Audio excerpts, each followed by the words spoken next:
Bonjour à tous, voici aujourd'hui une très bonne morale, ainsi que ses exemples. La nature n'existe pas. Celui qui suit la voie de la prière et du repentir verra de ses propres yeux des miracles éclatants. Lorsque le Créateur veut guérir quelqu'un, il n'a besoin d'aucune aide pour cela. Comme le rapporte Rabbi Nachman dans ses écrits, la plus grande erreur des hommes éloignés de la foi en le Créateur consiste à croire que la conduite du monde s'effectue grâce à différents intermédiaires entre le Créateur et les créatures. Certains pensent que la nature gouverne tout et que le monde va naturellement, de lui-même. D'autres croient en le Créateur, mais ils sont persuadés que des intermédiaires sont indispensables.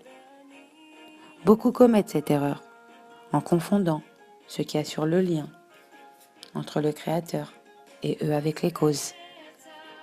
Ils croient en le Créateur et également en ses intermédiaires et affirment que les causes sont nécessaires. Ils croient par exemple que pour avoir des revenus, il faut obligatoirement s'engager dans des actions.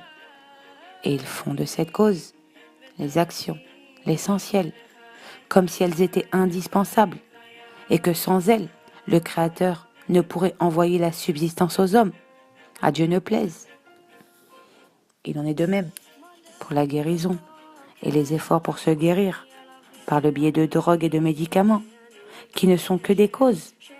Or, nombre de gens se trompent en faisant de la cause l'essentiel, comme si, sans drogue et médicaments, le Créateur ne pouvait pas leur rendre la santé. Les choses ne vont pas ainsi. Le Créateur est la première de toutes les causes, et il n'a besoin d'aucune cause au-dessus de lui. Et en nous occupant des causes, nous devons croire seulement en le Créateur, béni soit-il, sans faire des causes l'essentiel. À la différence de l'homme, pour qui l'essentiel réside dans les efforts des médecins et l'efficacité des médicaments, et qui ne cherche pas à comprendre ce que le Créateur tente de lui suggérer.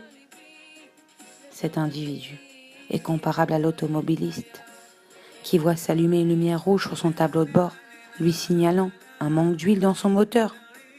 Au lieu de se diriger directement vers la station d'essence la plus proche afin de régler le problème, il décide d'éteindre le clignotant et de poursuivre sa route. Ou encore à un homme dont le détecteur de fumée siffle pour le prévenir d'un incendie et qui, plutôt que de chercher l'origine du feu, prend un marteau et casse cet appareil qui dérange son repos. Vouloir se soigner sans établir un lien avec le Créateur, c'est vouloir ignorer la source du mal. Attitude qui peut conduire à des problèmes beaucoup plus graves. Voilà et bonne journée à tous.